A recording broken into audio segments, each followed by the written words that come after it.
Dieu finit toujours par gagner. Et Dieu, c'est le roi des rois. Voilà. Dieu, c'est le roi des rois. Nous allons suivre cela après. Nous allons clôturer. Hein? Attendez. On va arriver où ce que... Il y aura la vérité. Hein? Et la vérité triomphera.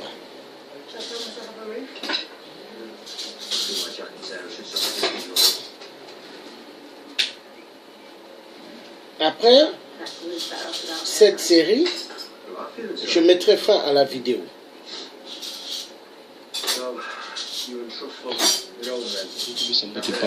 Pasteur Jacques-Claude Mwamba, ex-magicien. C'est parti. Bonjour, Pasteur Jacques-Claude Mwamba. Bonjour, monsieur le journaliste Yves. Et bandobota biso balingi moi au commissariat na moi bilingi à fin de l'année parce que balanda ko moi trop et balinga aussi et commissariat bon pas commissariat bon l'autre fois qui na bango par rapport ya basine malgré makambo les cas qui ezaki ma bien té mais sikoyo to de tamo somoke par rapport ya ba musicien congolais na ba kisi na bango ba biloko esala ke lelo ba musicien ba ba sexy ni ba tozo kufara à la fin de l'année d'ailleurs qui n'a pas manqué par rapport à makambo et ezalana ndenge nini musicien à comment na succès belé et aussi bassi et belé problème nous allons ni bon d'abord musique en soi il n'y a pas de problème parce que même Moutaza musicien mouki azala musicien chrétien il y a ce qu'on appelle les dons. Donc ce n'est pas les pasteurs qui donnent ça, c'est pas le gouvernement et c'est l'eau qu'on nous a battu en attaque ils ont droit ils ont devoir là. Mais le problème est que la musique, je précise la musique mondaine, à un moment donné, pour avoir succès, il faut qu'on ait une maison abracadabra ou bien une maison kabbalistique. C'est là où maintenant il y a des problèmes. Et dans la maison, on va faire des contrats. Et quand on signe un contrat, c'est là qu'on va faire des conditions qu'on appelle conditions sine qua non exotériques. Alors, on a quand il y a conditions sine qua non exotériques, ce qu'il faut se rabattre belé, tant que on a basé, monsieur, fétiche au travail. Mike juste ouais Mike na lingala aussi Mike wana c'est que on est obligé aux ana ba copine belé ba tu vas mon succès mais au fond yo mo yebi que non tant ba longo la base Mike wana ils ont aidé succès na et puis la plupart là-bas na base on appelle ce qu'un jour à Bali azana vraiment robot parce que nous société kala qui déjà basi bazo kiango d'une façon abracadabra tout moyo kabasi ba comment ba semence mabe o mibali ya ba kisi ba cultiste ba musicien ba tikela ba joueur aussi parce que quand on a serre moto bientôt là ba sambel pour les musiciens mo et puis tout joueur mo za ba lumbashi ngongo nezo bi malakati ezara non ndenge nini est-ce que mouton yo bi mana moi si on a sima mabe pe que ko zala ba ko zo moi ba succès ba ko étoile le tout réside au mot il y a ce qu'on appelle poudre ba bingi na faire les pépins tous autant on a dictionnaire faire les pépins mais c'est la russe volume sana mais ça va utiliser dictionnaire faire les pépins bibervi poudre de perle pépin poudre prétendue magique de charlatan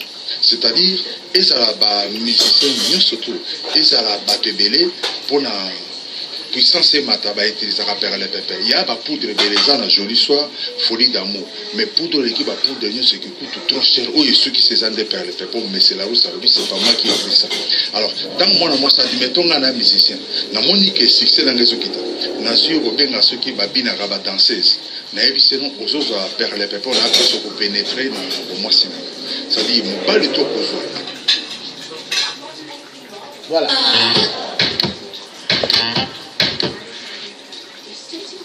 Publicité. C'est la publicité.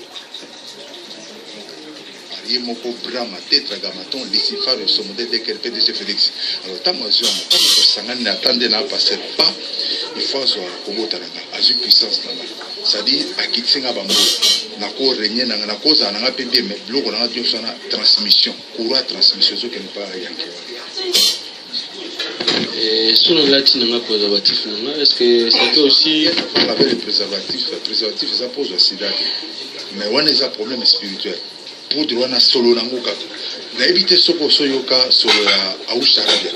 parfum on a au saraba soba tiango solo nango même si tu ne pries pas on le bara solo est bien ça dit solo nango au sarabia ensemble et ben d'arabademo vers les pépés dès qu'on les parce que vers les pépés bah te quand on a grand hôtel ça coûte trop cher je vous dis dans des $1000 et ça partout bah te quand on a grand hôtel je suis dans la librairie je suis librairie nous bah te quand et ça coûte trop cher il y a monde de ça qui succès il y a monde de ça qui est foulé là dans vers les pépés bamuso à cause de la victoire na baron pour avoir qui a blessé ma parole avoir qui a blessé ma parole assume assume 3 fois na mine désert au benda full ah il y a nada full na ba conseil oui na ba conseil de domination même on a wa kachere wa bazola na papa boyan so ba bala do pesa mais so que peut ko na puta se retrouver na bise a comprendre a yempe makola comprendre mais yebise non na ko beta makola il y a bateau balandaka bango na ba conseil na ba répétition na ba catcher eska na li na bango eska baboki perdre les pépés on a nous tanga kombo bandeko banyati inconvénient ni les en retour pour bandeko banyati sans les savoir inconsciemment. Le premier inconvénient c'est ce qu'on appelle intrus. Intrus cela veut dire c'est totalement non intrus. Intrus ça s'écrit INTRUS, c'est-à-dire s'introduire de force, qui s'introduit quelque part sans avoir qualité pour y être admis, sans y avoir été invité, intrus. Dans ce petit exemple, terre à terre, vous m'excusez, comment passer au petit exemple. Vous voyez mon c'est le côté fort, c'est-à-dire qui s'introduit sans votre consentement. Ah, moto zarata mon avis. Ah, tu as robé ta kunga mon niveau musos. Donc intrus. Donc canon vimba maman c'est ce qu'il y a. Au même place donc intrus qui s'introduit. Alors qu'est-ce qui s'introduit là? C'est la puissance kabbalistique. Et ça s'introduit la pensée, parole, acte. Même aux ana pour ça obinate. C'est ça intrus. Alors intrus parce que ça n'a pas de conséquences. Il faut l'ongolo mtozo landa bané. Il faut l'ongolo bané. Et ça le cola. Namoni Baoto Kundana ni grand musicien à Poto nani Johnny Hallyday mais sotali Zembo Misa Vodor hein nakata Vodor il a avoué que non aza serviteur à Satan na Vodor na Vodor Zembo Vodor tsango kano abi je suis serviteur de Satan je vais pas abandonner Satan mais c'est un gourou mais batu balinga balanda modèle na donc c'est pourquoi nous avons beaucoup de gourous dans la musique c'est-à-dire gourou veut dire maître spirituel mais qui sont dans le monde abracadabra ou bien pandoumou ou bien kabbalistique. Secret à succès dans Bango Zalavanini, ou même mission soit dit 10 ans de succès à Kitarate. Est-ce que ça parce qu'il y a beaucoup de mangaba, tout le monde mais qu'il a battu, ils ont un succès, on a bêté les choses. Est-ce que ça peut être pouvoir y en zamba pessi pour la Bango, tu es en battu, le monde va guérir nous et ça.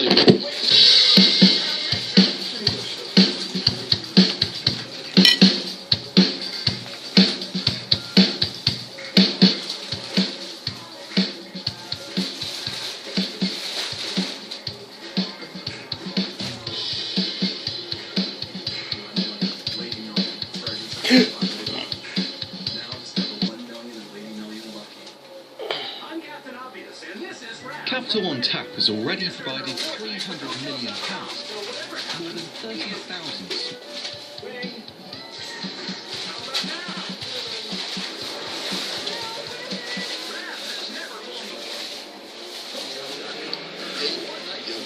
Mais Batia croit na kati. Et quand tu as dit de façon mystique, au fur et à mesure, bouté ana et tondi makila, cela veut dire que batutu ana ou per le pépé côté et bango bakoufi.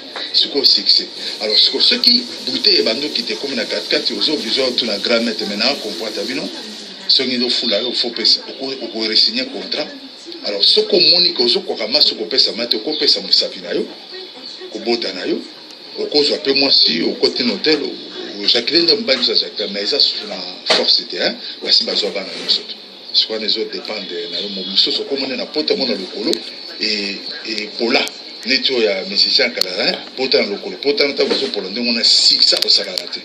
Donc c'est comme ça qu'on s'y alors et puis ba kosengo à cause de bilamba akabeli bino bilamba mais bilamba na ta on a akabeli mon musicien akabeli ba bilamba mayebi que même de soir ndenge ta on a pc bilamba ba na kolongole 5 ans na kolongole 10 ans donc na koyiba oderne parce que mon même nganga pourquoi même magelamba panganga soko même lamba panganga nganga za na besoin ka odera mutwana tant basé au terre, on a surtout donc basé au club. C'est comme ça.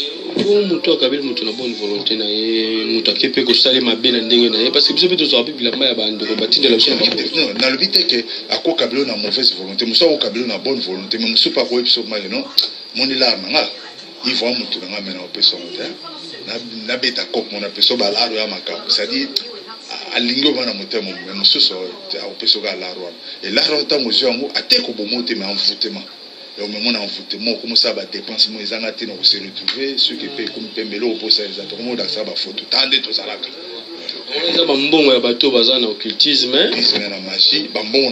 C'est toujours avec une condition sine qua non, le monde à Blacataba. Donc, il faut faire très attention.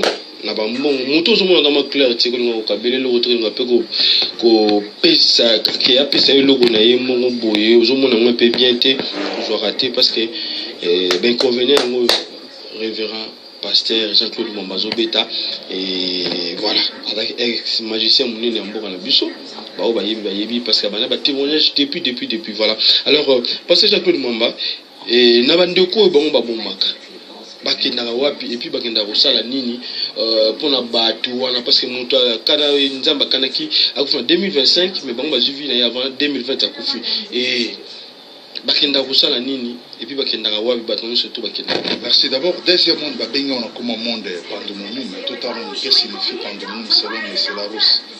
C'est la rousse à l'obi mais c'est la rousse à pandémie et daimon, démon, capital imaginaire des enfers, lié au règne tous les genres de corruption et de désordre. Donc, question ça, passer, bâton sur Bakoufi, Bakendara, pandemonium. Donc, ce que vous appelez deuxième monde, tout le monde est donc pandemonium. Alors, on a quatre il y a pandemonium, on a appelé ça, on a un exemple mon typique, nga, na musicien, na sala succès, na bomi Yves. Alors, tant on a bomi yo, pour na bomayo, il faut na bimisa ba parole incantatoire ou bien na les canazela famille na bino. Et comme famille peut couper ça n'a encore mais ce que ça à un niveau supérieur ba matma ba guru ba dalai lama na kose na famille te na ligi malamu parce que il faut na lukana cha signe na ngauza na lemolo na molar na nga bien lamba na ngato sous-vêtement mon akabelo ya cher il y a $500 ou ta pote tant yo chamo donc na ebi ke na ta na ah il va na maboko na il y a on est logo ni so peut se vivre le bibonde là parce que éviter l'apparence est trompeuse. Alors, ce que Nabomi Yves, ce qui nous a dit que Yves va au Koufana 2020, mais on a Nabomi en 2017.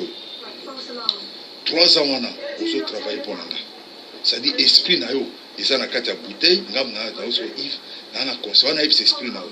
Il faut benda batu, on a un concert, il y a un esprit, on a benda batu. Moi, je n'ai pas cette musique, mais je voulais quand même voir ce petit ici.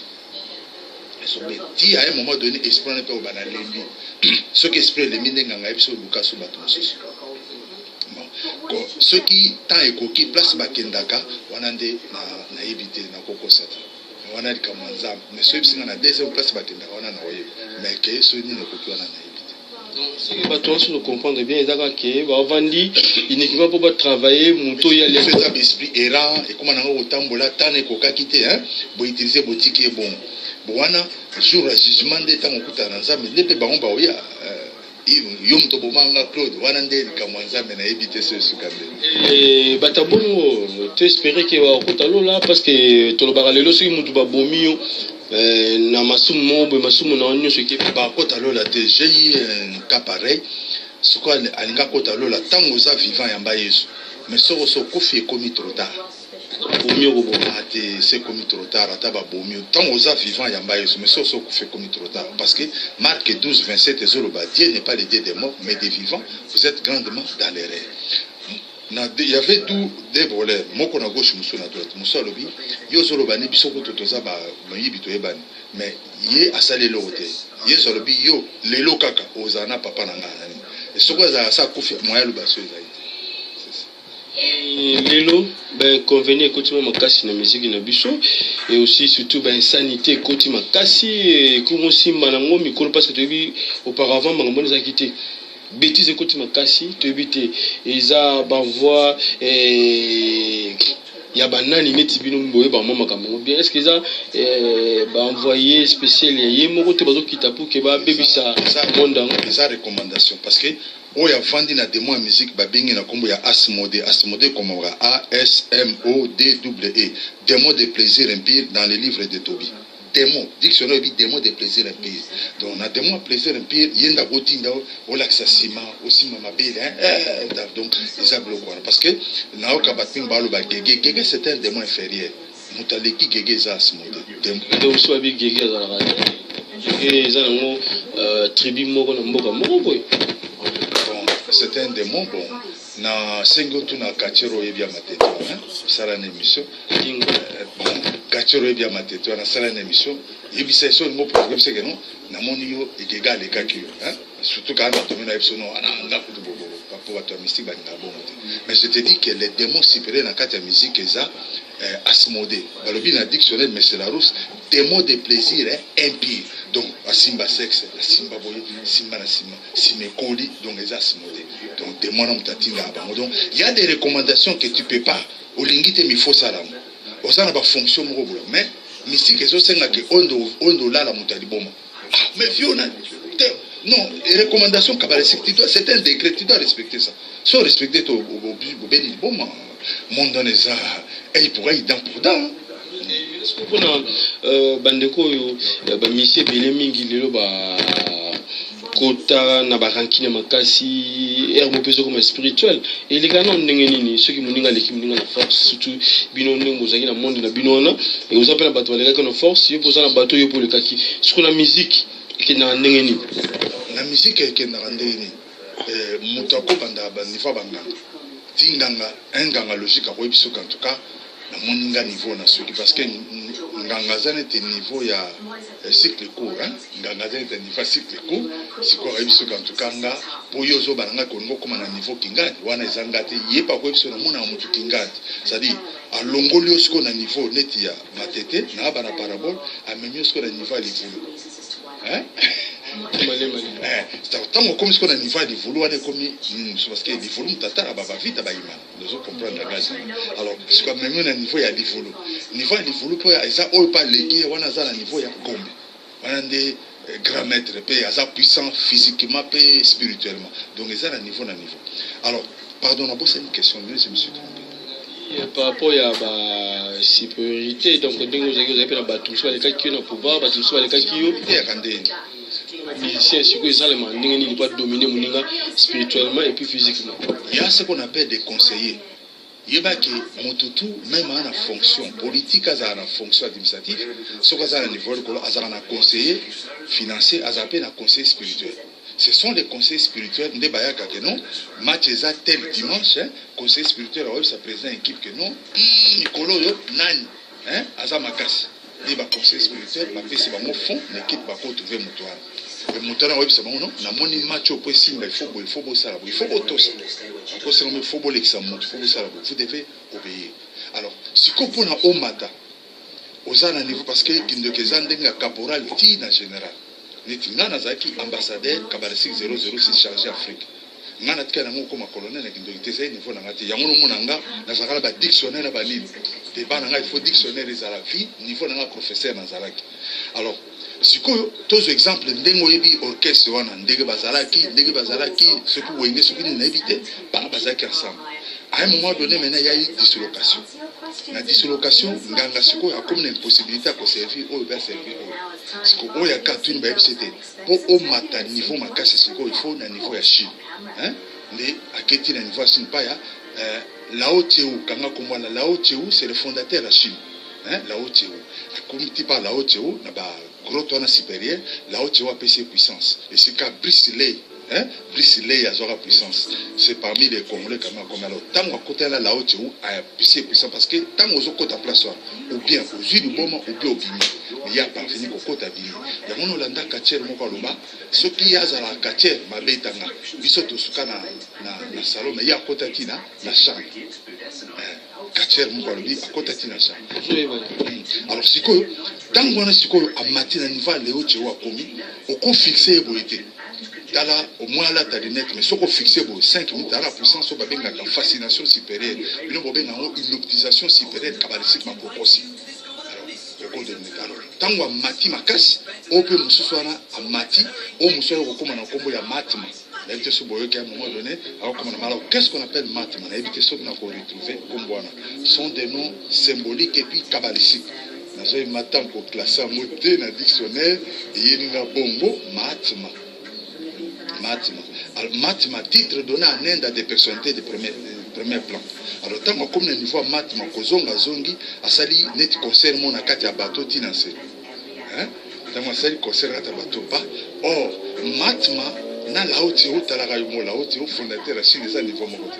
Alors, ndo mona qui pesa nambote, ba pesa nagambote ba ya bukani.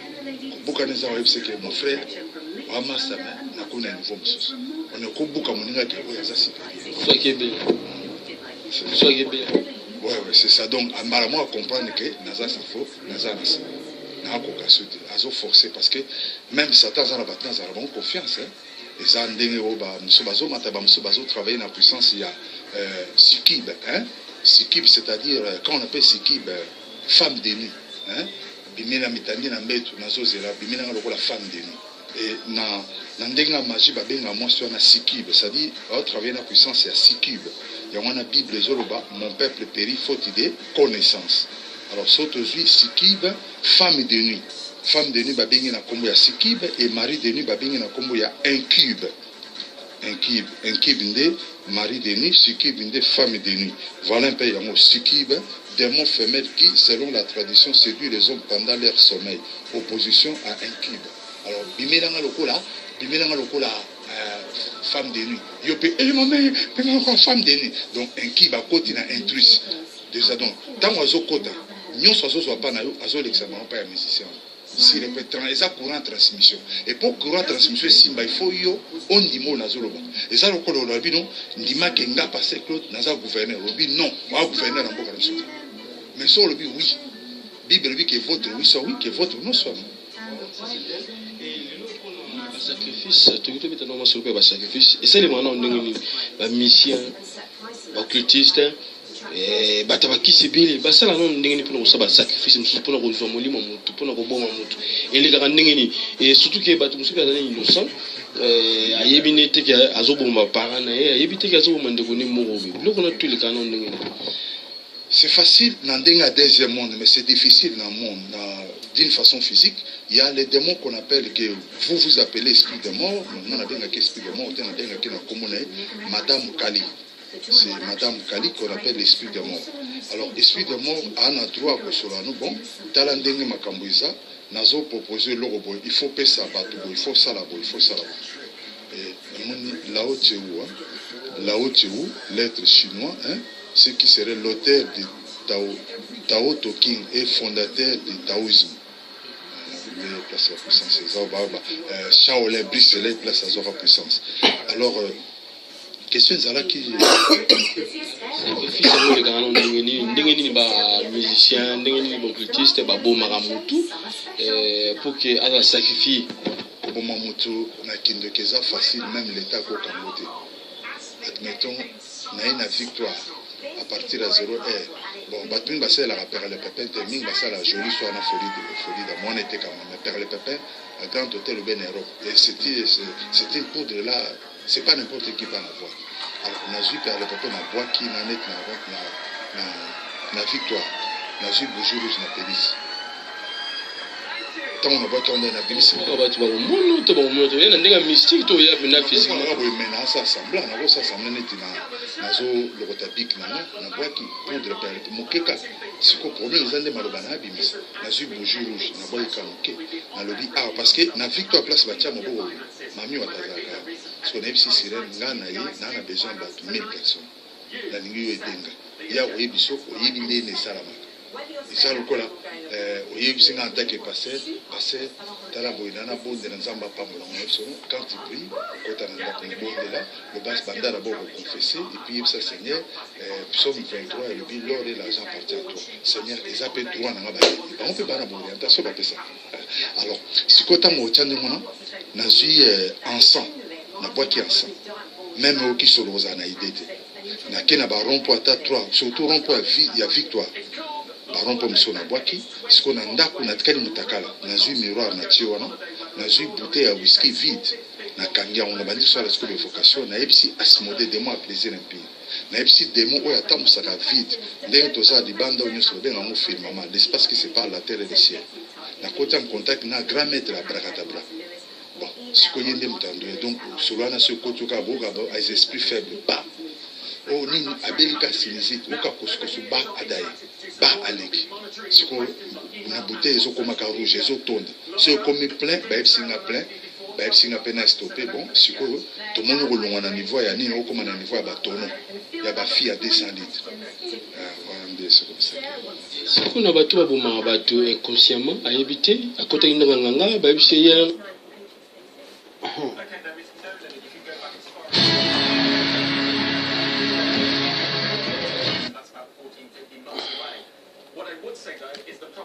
yelanga soso mibale ya pembe yelanga libata rouge azalaka te me ndako nganga balukaka makambo nazo bavandile valita ebi jo matope parce que makambo na baréalité koma mo ebele eyelanga songi ya liputa eyelanga kaleso mama na bino bato babomaka inconsciemment ezanga na ndenge d'abord nga nayebisaka bato wana bakopase mpe na jugement pourquoi nga nakoteli banganga te oloba te pasa ndeni lelo eza pour banganga mais pour excuser l'éternel bato bakoseparote naza un peu pour banganga nga naza nganga yo ivoye pa na nga nga nayebi soki nganga boma motu te nganga boma motu nganga avant sala likambo yo ivoye pa na nga olobi no petit frère na nga bon tozwaka kombo petit frère na okomona ngalula nazwi kaka kombo ngalula boyokanaka te oyesko no nga na ye yoza nganga monene Claude toyebani na yo nalingi ngalula kufa oyebi so bon Yves ilanga sous-vêtement ngalula bien elamba na esase solo na bien ata suki ne place akati ya suki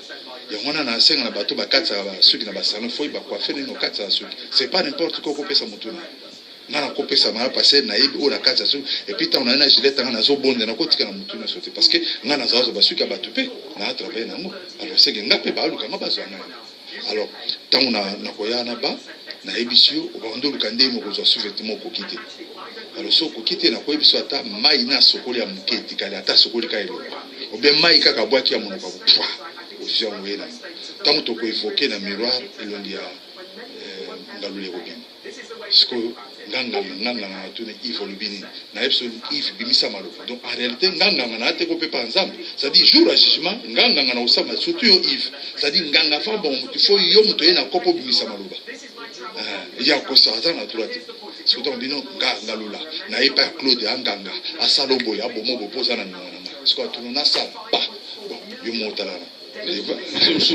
moto akufi proche ni mo akufi mazolela epe asaki est-ce que c'est possible na cimetière mutu oyo moko lie oyepe na cimetière wana ba famille bakanisi tamsusu ke mutu oyo ndenga lobi makambo oyo eza ye mtalie te mais aya saki pe mutu na lie landa ye bomai ngam na sali bongo te est-ce que ça peut bongo la question est difficile je ne parle pas de ma famille pour son abi famille ba benga na ata pa yo mami okomosa na mais je parle d'une famille mwamba mais élargie boli misanga et je dis élargie tant toza na magie un membre de la famille la jakufi na mwana liboso ya pauvre maman mon papa fille directeur tenga ite mais mutu muso kalaki bon ba pono enfant sala maso za na nina limbisanga za lokola basoda ba yepo bakama mutu moko na mini koto faut ba yeba na secteur au colonel azato faut ba yeba pour bakokota na terrain bon te po société ni pour ceux qui étaient bon pe ba beta basi na bakosina une foyer alors nous avons déjà au courant Babylon ambassadeur aux en famille mais kokota te tala ça va nandinga zobela nandinga bakini panganga ngape na participer pa nganga ba même soso ta pesina pe na telema bo toute la famille et tant que bimi na zongi nganga mais yo ça la bêtise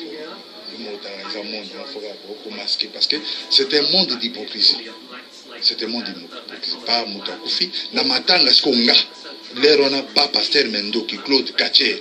Nazapi wana nazole. Nazole là. X wana pe aza nazole. X ndazui. Yo. Mutasali oboy. Landa ye. Nyosa neza mascarade. Parce que tant wa bomi mutu. To kundi yo. To zongi na minute oye. Toya na zeta comme moni na croix place comme arrive to beta 1 2 3 dérober égorger détruire l'année et oh non oh papa oh yaya tobando samiso tokosamiso après totali ekoleka 4 du matin après totuni tosali kingotola to sika bakadio tolia na forme ni bamso abi abimizengando to soso to taba so toza majoritaire ba bintaba to betie komba baluki ntaba zo kimana cimetière siko tozuie tosasiye mais toso ba ki toso sasana ni ngalo c'est la partie siko tenga zali mingi kwisi bakwisi mais kolokop il fallait un moutou na manipo azo courage au travail il a travaillé dire hein que bon moutou ça passe parfois au cours comme moutou 5 à 10 ans. Donc c'est comme ça après tant que bétio combo na si au baluki ntaba to bombi to lié jusqu'au moussou c'était ça le tournoi to mushite mo muke na suka mais to beta mpe mo so mo muke par rapport à sacrifice oyo sala combien de sacrifices oyo Jean-Claude Mombasala et aussi Nino Sala pour ma musicien oyo participant dans ma campagne banga mabe musicien lo mo kotelma oyo sko yo mona ya bazako ya pa ya chef spirituel hein so baye asoli bango ngana zaki ko l'assistant mais na kali ko assistant observation na yo na za otala na observation oyo mona et ça peut moi bien télé ndo comme pasteur et ba musicien de mandela ko sala sacrifice wana misusu oyo mo po sala bete so mona ka mususu ayaka tango ayaka bazaki na totem na bango zaki escargot hein escargot totem maître spirituel abakila moma ya mystique asubeli yango a renforcer et tant à renforcer yango yango na pour comprendre que totem escargot ba cause de conflit hein ba mususu ndé ko penser c'est parmi que ce ça là qui succès hein cimetière qui tambo memaye donc c'est un peu ça alors ba mususu ba boya ko si mais créer ba problème il fallait les autres parce que tout ça ça demande les babengo vitalo rouge quand on dit vitalo dans la masse c'est le sang humain. La vie na moni na oyo vie succès au tsala bobo ba succès bazozwa ba PC pentacle veut dire talisman en forme d'étoile et porteur de signes magiques et pentacle là avant banda concert au paysan ou 3 fois hein au tchamo na sexe hein au tkeli mutakala na toilette au simba sexe non siko ndenge zo fibre ndenge bato ando fibre pour ba pena ça va sacrifice. C'est vrai, nous avons un problème concernant d'abord, j'ai eu des problèmes dans la famille, hein. Excusez-moi, j'ai eu des problèmes dans la famille. Tu as une question, comment expliquer que la famille, il y a eu qui a dengue. D'abord, il faut que dans le niveau de commun, on a PC Kobota. Deuxièmement, nous avons perdre le pépé na terminus à Lemba, na terminus puis na super. C'est-à-dire tout le monde passant qui passe là. Azamulu bambouji, moi était mon étudiant à Clemos. Nous avons récupéré. Et puis na kanga qui va venir au na banda. On a kola ba massa boli misanga za témoignage, va venir na bota mona na terminus na kimafik na kanga qui a mon étudiant kilinda tout ça. Ça choitait non. Tout. Na jodi. Alors, collection là, ils qui n'a été son encore bientôt ma vie, n'a Alexa de 5 ans au coup après. C'est ça qui est le corporel, ils qui ni tango lungwe na makambo parce que daka soki muta continue na continue na occultisme et à fait de compte que lungwa na ye moi défaut corporel faisable et puis il y a nini tango abona na cicatrice ya mo na ba so tala mon même namona bamosu atikala tengama personne asenga nzambe merci asalanga grâce azongisa beauté et son c'est là où j'ai dit Seigneur masa mosu atikala bata bayebiso te ata pase po azala seta mais nga lobeki nga nayebiso soki te okotikala te somo moke aussi par rapport à bakombo ya bamusicien bakomi mamipesaka et aussi na bacrie oyo toyokaka moto mosusu koto agani bakrie moko boye bakombo moko babimisaka wana bakombo oyo oyebi ya mabe informe biso tozala deja na musique etokimaka mpe makambo wana mosika epi ntongo oyoka kotona na nzembo moko boye obanga deja oza na esprit ya sakai azali demo ya musique saka numéro na kindoki 737 oyo musicien na kufa azali problème Alors Sakai aza démon ya musique très puissant. Asmodée aza pour le plaisir, mais Sakai il est pour la musique. C'est-à-dire qu'on crée, qu'on peut savoir on boule, talaboussala, hein, pour y attirer bateau.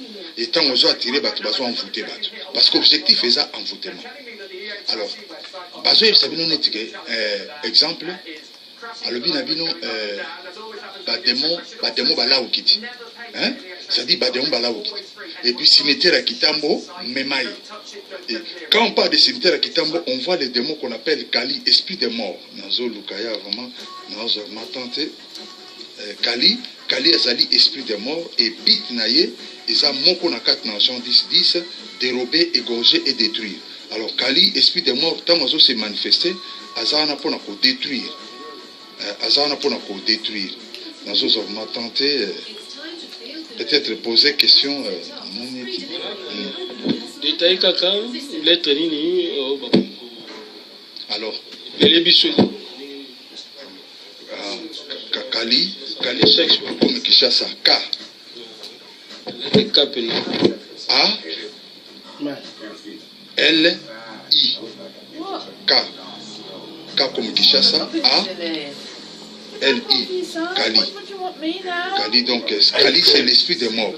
Au mon ami Koloyo ndeni bazo kufa sérieusement donc ezana neza Kali esprit des morts et bit naye ezaka kamoko na kat na Jean 10 dérober, égorger et détruire. Donc Kali comme on a ngwana Kali esprit des morts. C'est pas comment je ne trouve pas lettre K. Ah oui. Kali est épouse de Siva, déesse de la mort.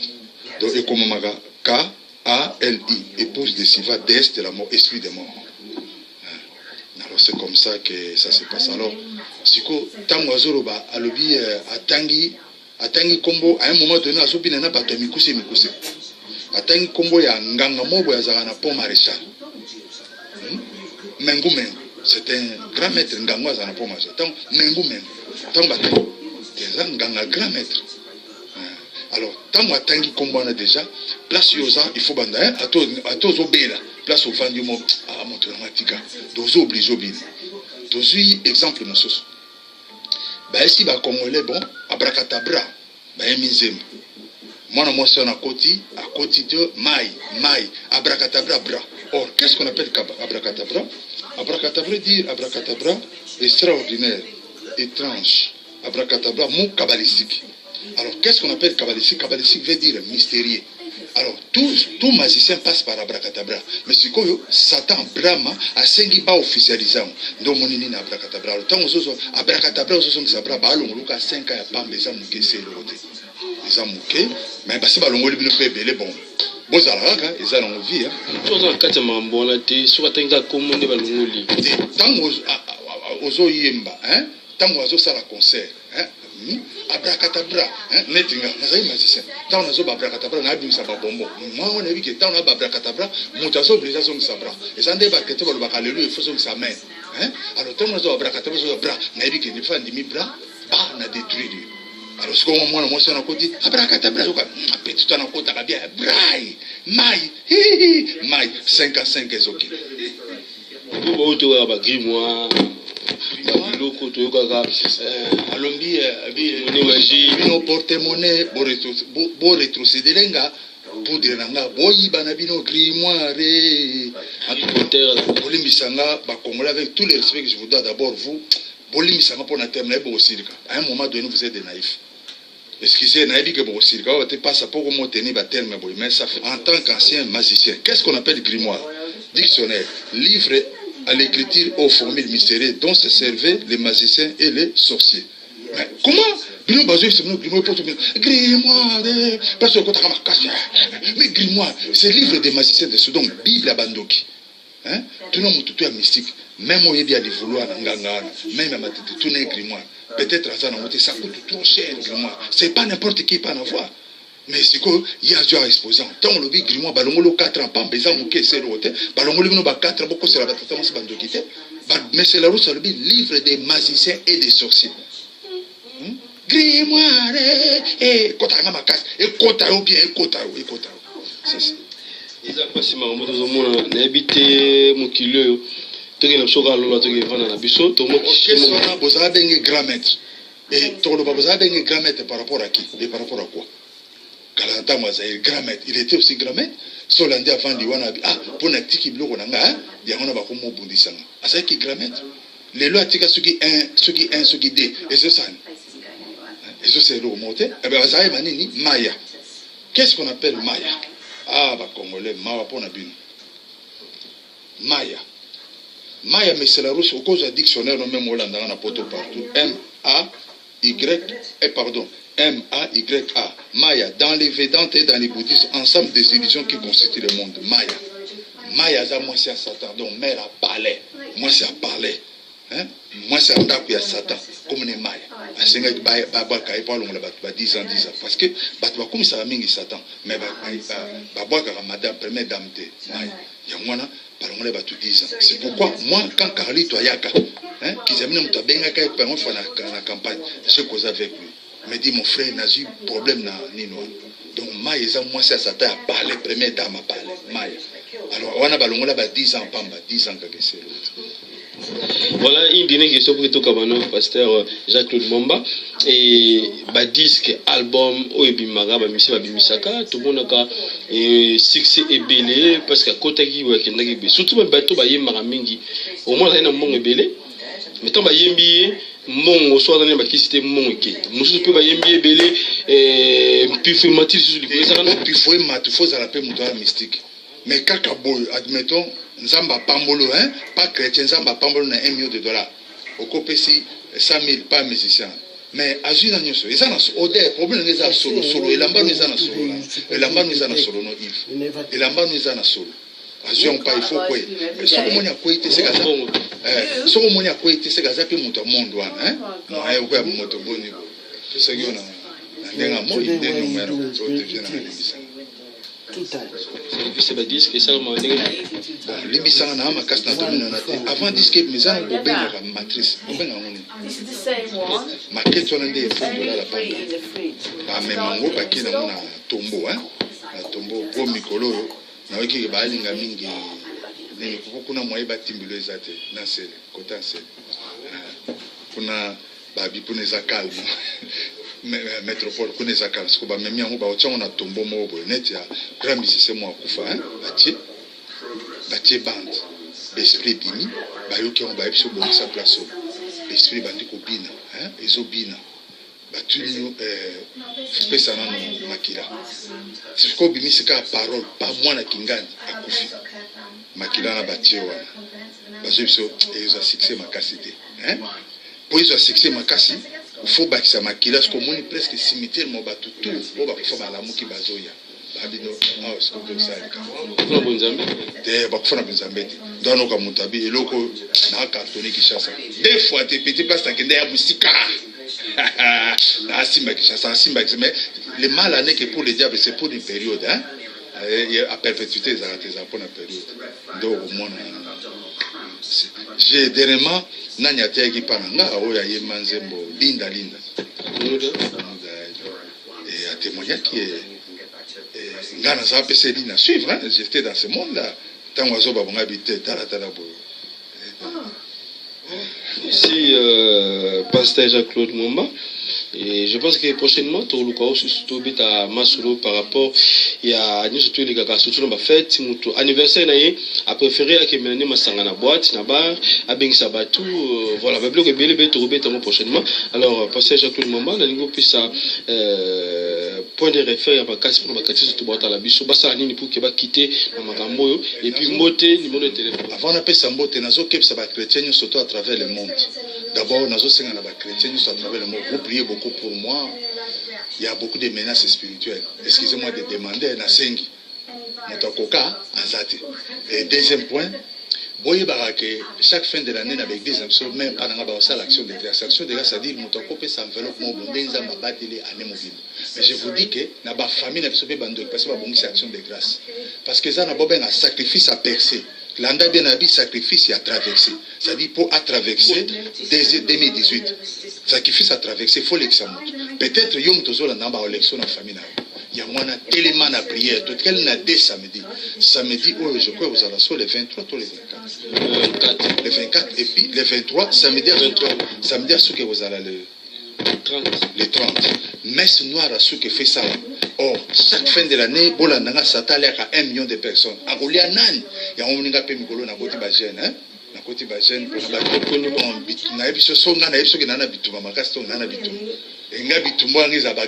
je suis menacé sérieusement. Menacé sérieusement. Nandenga ko sakanate. Alors, nazo clôturer na oba bengi saba. Boye bake na fin de l'année au bando qui tout bakola na ngi to s'entraider ba chrétien. Toi ça la de façon que baliate. Pour baliate ba action de grâce yobisaka sacrifice ya na ba sacrifice ni ya traversé hein et simbate au nom de Jésus et puis action de grâce au babongisi. Pour ma pende na za ba bongisi pe ba damenga ngaba ba luka ngiza ba grand-maître ba grand-maître na yebi ba on peut bien hein na za na ngape congolais na yebi hein na yebi. Alors Saba ba lobi na biso Saba jour de repos hebdomadaire du vendredi au samedi soir consacré à Dieu dont la loi mosaïque fait à tout juif une stricte obligation. Deuxième définition, assemblée nocturne des sorciers et des sorcières qui, suivant la tradition populaire, se tenait le samedi à minuit sous la présence de Satan. Grand maître, je m'adresse à toi Satan. Je sais que tu me combats, je sais que tu veux ma vie, mais en tant que pasteur, je m'adresse à toi, pour sataniste, tout. Message en France, tout ça, je m'en fous. Grand maître, on permettre au samedi parce que Jésus-Christ, il a pouvoir. Les chrétiens, parce que Jean 1,12 à tous ces glorifiés a donné les pouvoirs. N'enga pouvoir en tant que pasteur, il y a un peu de vie de prière à ma casse. Donc, tout élément. C'est ça que je peux donner comme conseil. Soit dictionnaire, non. Vous dictionnaire. Professeur de l'université, soit dictionnaire. Tala Saba, qu'est-ce que signifie Saba? Et oye tikalimi balo teka et basamedi okututola la tête ozola na c'est donc bitumba moko osanganate ba ko beta bakaki na ndako banini donc je dis que on m'a bougé et na yebi muta bougé ngeza trône supérieur za bando kiasete trône supérieur kabalisik numéro na nga téléphone ezali 0 9 9 9 9 48 298 0 0 9 9 9 9 4 fois 48 298 et tu as un numéro de téléphone 0 9 9 4 fois 48 298 oui c'est ça et Mbote na pesi mbote gana batu nyonso parce que j'ai remarqué na pesi mbote créé ba problème mo boye na pesi ka mbote na mutu nyonso. Donc c'était là le pasteur Jacques-Claude Mama. Merci à toi Jani Seleba Image Lunda Luanda ainsi que le boss américain Rafungindu et en tout cas ba mbote belé merveille na maman Abiso Anne Kalama Sabayot et maman Tolu Nassé. Merci aussi Nathan Ngimba. Merci à toi Jani Seleba Image Lunda et ainsi que notre pape. Voilà.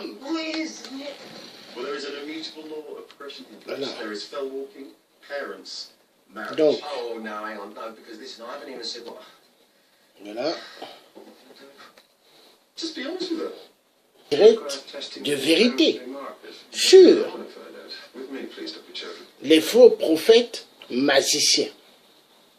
Et les faux prophètes magiciens, ils ne travaillent pas juste seuls. Non. Ils travaillent pour Satan, mais ils travaillent pour les dictateurs. Parce que tous ceux qui travaillent pour Satan doivent faire le service des dictateurs. Donc les dictateurs que nous combattons, nous les résistants ou les combattants, ces dictateurs-là ne sont pas seuls. Ils ont toute une chaîne qui font le travail pour eux. Nous avons suivi. Hein? Cela doit nous apporter beaucoup de leçons à comprendre sérieusement. Tout dictateur, ils ont des liens avec les sirènes. Et ça, il faut le connaître. Dieu, il donne. Quand Dieu donne, c'est pour donner afin que les autres puissent avoir la connaissance. Et la connaissance, elle est obligée d'être attribuée à tous ceux qui aimeraient prendre la connaissance. Parce que la connaissance, c'est important. Ce que moi j'ai eu à faire, comme aujourd'hui le direct que j'ai eu à faire, il y a des gens pour faire ce que moi je suis en train de faire, il faut les payer. Mais moi, est-ce que je demande un sou? Non. Je demande zéro. Parce que moi, je le fais pour la volonté et la puissance du Créateur qui a créé le ciel et la terre. Parce que nous sommes en guerre. Quand j'appelle les Occidentaux, 666, vous croyez que c'est moi qui les appelle comme ça, 666? Non. C'est les données que Dieu a mis en moi pour les appeler comme ça. Parce que leur vrai nom, c'est des 666. Tout se passe qu'à faire du mal. Vous les voyez, ils vous parlent de démocratie, ils vous parlent de droits de l'homme, mais ils font hyperement du mal sur terre. Ils font immensément des crimes. Hein? Donc ce que j'ai envie de vous dire, il faut prier beaucoup, prier beaucoup. Vous avez des dictionnaires. Prenez les dictionnaires que vous avez, les nouveaux dictionnaires ou les anciens. Ouvrez chaque page, vous regardez en arrière. Hein? Derrière. Vous regardez quel nom. Par exemple, Satanas, ce que ça signifie. Hein? Vous regardez des mots-clés, des sujets clés, vous regardez dans le dictionnaire. Vous mettez par exemple fête de Noël, qu'est-ce que ça signifie? Vous regardez dans le dictionnaire, il vous dira qu'est-ce que ça signifie. Il y a pas mal de choses, il faut connaître. Nous avons des éléments, mais il y a des gens qui ne connaissent pas parce que leurs parents, ils connaissent, mais ils n'ont pas voulu que les enfants connaissent. Mais il y en a qui connaissent des choses parce que Dieu a mis en eux le savoir.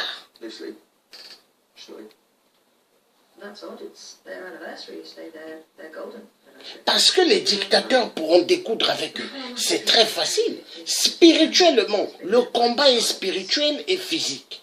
Il n'est pas seulement physique. Spirituel. Parce que eux, les dictateurs, eux, ils aiment passer dans des loges. Ils aiment passer dans les systèmes des trucs, des féticheurs.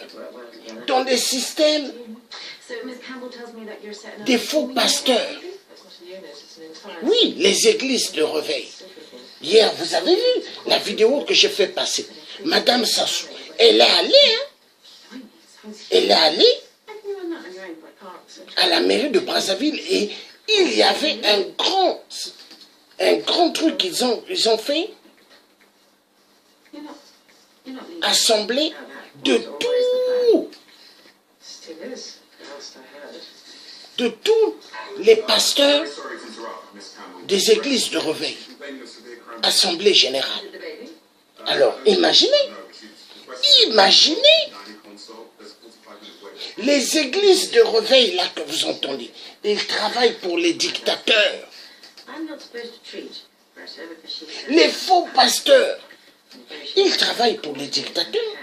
Les faux prophètes magiciens, ils travaillent pour les dictateurs. Parce que là où ils vont dans les mondes des sirènes, les dictateurs vont.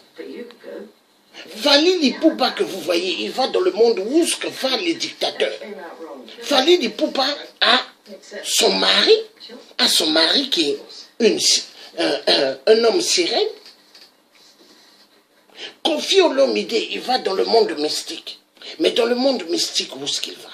Il a des femmes sirènes. Il a même des enfants sirènes dans le monde là-bas. La chanson que Madilou System avait chantée, hein? Vincent Gomez, Okofuta Nyongo Nangai. Écoutez la chanson là, Vincent Gomez, Okofuta Nyongo Nangai. Mais qu'est-ce qu'il parlait de la dette? Il parlait de sa dette que quand ils sont allés dans le monde mystique, aller signer.